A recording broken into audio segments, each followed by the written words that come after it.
అందరికీ నమస్కారం. Welcome to my channel.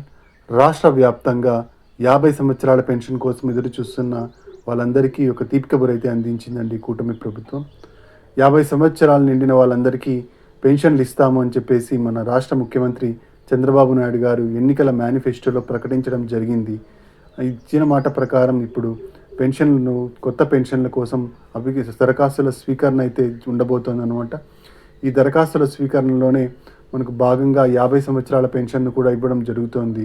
50 సంవత్సరాలు నిండిన వాళ్ళందరికీ ఈ పెన్షన్లకు అప్లై చేసుకోవడానికి అవకాశం అయితే కల్పిస్తోందన్నమాట మన రాష్ట్ర ప్రభుత్వం.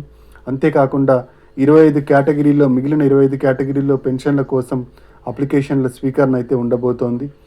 వితంతు పెన్షన్లు, దివ్యాంగ పెన్షన్లు, చేతి వృత్తుల వారి పెన్షన్లు, ఒంటరి మహిళా పెన్షన్లు, ఈ విధంగా మనకు మొత్తం 25 కేటగిరీల్లో పెన్షన్ల కోసం అప్లికేషన్ల స్వీకరణ అయితే ఉండబోతోంది. అయితే ఈ అప్లికేషన్లు ఎప్పటి నుంచి స్వీకరిస్తారు, డబ్బులు ఎప్పటి నుంచి, పెన్షన్లు ఎప్పటి నుంచి మంజూరు చేయబడతాయి, ఇలాంటి పూర్తి వివరాలను మనం ఈ వీడియోలో అయితే చూసేద్దామండి. మీరు ఇంతవరకు నా ఛానల్ని సబ్స్క్రైబ్ చేసుకున్నట్టయితే దయచేసి సబ్స్క్రైబ్ బటన్ పైన క్లిక్ చేసి గంట సింబల్ పైన ప్రెస్ చేసి ఆల్ పైన క్లిక్ చేయండి.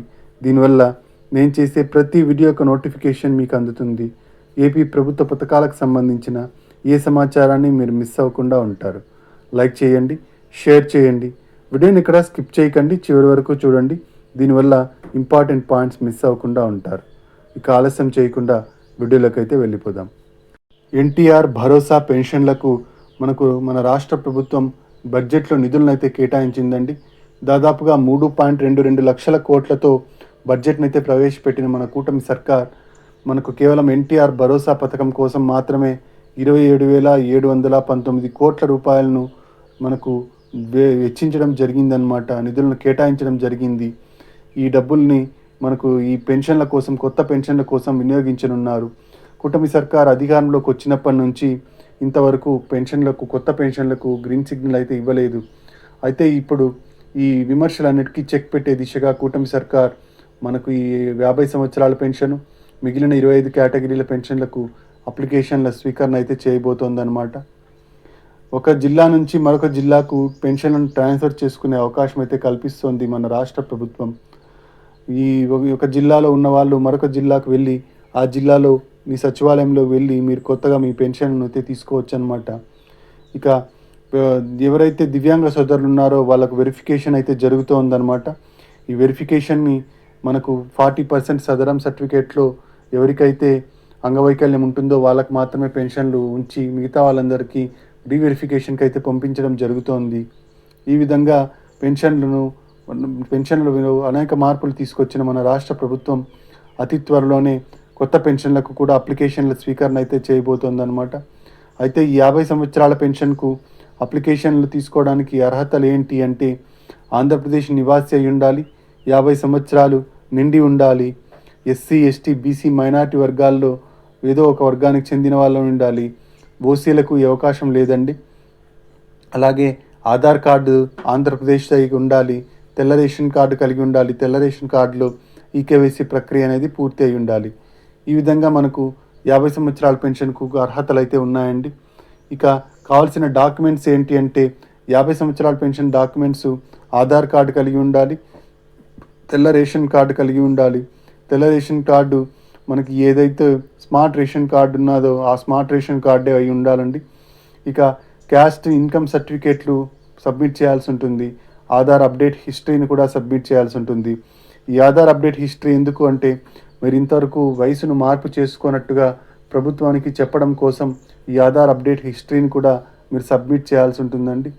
మనకు వితంతు పెన్షన్లకు సంబంధించి ఈ డాక్యుమెంట్స్తో పాటుగా భర్త చనిపోయినట్టుగా భర్త యొక్క డెత్ సర్టిఫికేట్ను సబ్మిట్ చేసినట్టయితే వితంతు పెన్షన్కు ఇవ్వడం జరుగుతుంది. అయితే స్పౌస్ పెన్షన్లను ఇంతకు ముందే మన ప్రభుత్వం ఇవ్వడం జరిగింది. స్పౌస్ పెన్షన్లు 2024 నుంచే మనకు ఇవ్వడం జరుగుతుందన్నమాట. ఈ స్పౌస్ పెన్షన్లకు ఎవరైతే భర్త పెన్షన్ తీసుకుంటూ భర్త చనిపోయి ఉంటాడో అలాంటి వాళ్ళ యొక్క భార్యకు వెంటనే పెన్షన్లు మంజూరు చేయడం జరుగుతుంది. వీటినే స్పౌస్ పెన్షన్లు అంటారు. ఈ స్పౌస్ పెన్షన్లను ప్రభుత్వం ఇంతకుముందే ఇవ్వడం జరిగింది. అయితే ఈ వితంతు పెన్షన్లకు మాత్రం ఇప్పుడు అప్లికేషన్ల స్వీకరణ జరుగుతోందన్నమాట. ఇక చేతి వృత్తుల వారి పెన్షన్కి సంబంధించి వారి వృత్తికి సంబంధించిన ఐడెంటిటీ కార్డు, అలాగే వాళ్ళ డాక్యుమెంట్స్ ఏవైతే ఉంటాయో వృత్తికి సంబంధించిన ఆ డాక్యుమెంట్స్ని సబ్మిట్ చేయాల్సి ఉంటుంది. వాటితో పాటు ఈ డాక్యుమెంట్స్ ఇంతకుముందు నేను చెప్పిన డాక్యుమెంట్స్ని కూడా సబ్మిట్ చేయాల్సి ఉంటుంది. అయితే ఒంటరి మహిళా పెన్షన్కు భర్తతో విడిపోయినట్టుగా డైవర్స్ సర్టిఫికేట్ను సబ్మిట్ చేయాల్సి ఉంటుంది. ఇక మన దివ్యాంగ సోదరులకు సదరం సర్టిఫికేట్ని అయితే సబ్మిట్ చేయాల్సి ఉంటుంది. అందులో పర్సంటేజు 40% కన్నా ఎక్కువ ఉండాలి అంగవైకల్యం. అయితే 10,000 రూపాయల పెన్షను, 15,000 రూపాయల పెన్షను పొందాలి అంటే 85% కన్నా ఎక్కువ సదరం సర్టిఫికేట్లో అంగవైకల్యం ఉండాలి. అంతేకాకుండా మంచానికే పరిమితమై ఉండి దీర్ఘకాలిక వ్యాధిగ్రస్తులై ఉన్న వాళ్ళకు మాత్రమే 10,000 మరియు 15,000 రూపాయల పెన్షన్లకు అప్లికేషన్లు తీసుకోవడం జరుగుతుంది. ఈ పెన్షన్ల అప్లికేషన్లు ఎప్పటి నుంచి తీసుకుంటారంటే మార్చి నెల 3వ వారం, అంటే మనకు ఉగాది నుంచి ఈ పెన్షన్లకు అప్లికేషన్ల స్వీకరణ అయితే ఉండబోతోందండి. సచివాలయాల్లో ఈ పెన్షన్లకు అప్లికేషన్ తీసుకోవడం జరుగుతుంది. సచివాలయంలో తీసుకొని వాటిని మీరు ఈ అప్లికేషన్తో పాటుగా ఈ డాక్యుమెంట్స్ అన్నిటినీ సమకూర్చి అక్కడున్న ఉద్యోగులకు ఇచ్చినట్టయితే వాళ్ళు దాన్ని ఫార్వర్డ్ చేయడం జరుగుతుంది హైయర్ అథారిటీస్కి. మీకు అన్నీ సక్రమంగా ఉన్నట్టయితే మీకు పెన్షన్లు అయితే ఏప్రిల్ నెల నుంచే మీ ఇంటికి వచ్చి ఇవ్వడం అయితే జరుగుతుంది. ఇక కొత్తగా అప్లై చేసుకునే వాళ్ళందరూ ఈ డాక్యుమెంట్స్ అన్నింటినీ సబ్మిట్ చేయాల్సి ఉంటుందండి. ఇంతకుముందు జగన్ సర్కార్లో అప్లై చేసుకున్న వాళ్ళు మళ్ళీ ఇంకొకసారి అప్లై చేసుకోవాల్సి ఉంటుంది. ఆ డాక్యుమెంట్స్ అన్నీ ఇప్పుడు ఎక్కడో ఉండిపోయి ఉంటాయి కాబట్టి ఆ డాక్యుమెంట్స్తో మళ్ళీ పనికి రాదు. కాబట్టి కొత్తగా డాక్యుమెంట్స్ అన్నింటినీ సబ్మిట్ చేసి మళ్ళీ ఇంకొకసారి అయితే అప్లై చేసుకోవాల్సి ఉంటుందన్నమాట. ఇలా అప్లై చేసుకున్న వాళ్ళకు 6 స్టెప్ వెరిఫికేషన్ ద్వారా చెక్ చేయడం జరుగుతుందండి. 6 స్టెప్ వెరిఫికేషన్లో భాగంగా మనకు ఇన్కమ్ వచ్చేసి 10,000 రూపాయలు ఉండాలి గ్రామీణ ప్రాంతాల్లో. పట్టణ ప్రాంతాల్లో 12,000 రూపాయల కన్నా తక్కువే ఉండాలి, కానీ ఎక్కువ ఉండకూడదు. అలాగే కార్ అనేది ఉండకూడదు అనమాట. ఇంటి అవసరాలకి కార్ ఉండకూడదు. అలాగే మనకు గవర్నమెంట్ ఉద్యోగస్తులు ఎవరు ఈ రేషన్ కార్డులో ఉండకూడదండి. ఇక అంతేకాకుండా భూమి వచ్చేసి 3 ఎకరాల మాగాని 7 ఎకరాల మెట్ట, అంతకన్నా ఎక్కువ ఉండకూడదు. పట్టణ ప్రాంతాల్లో భూమి వచ్చేసి 1000 చదరపు అడుగుల కన్నా తక్కువే ఉండాలి, కానీ ఎక్కువ ఉండకూడదు. కరెంటు బిల్లు 300 యూనిట్ల కన్నా తక్కువే ఉండాలి, కానీ ఎక్కువే ఉండకూడదు. ఇన్కమ్ ట్యాక్స్ అనేది ఇంట్లో ఎవరు పే చేస్తూ ఉండకూడదు. ఈ విధంగా 6 స్టెప్ వెరిఫికేషన్ ద్వారా మీకు అన్నీ చెక్ చేయడం జరుగుతుంది.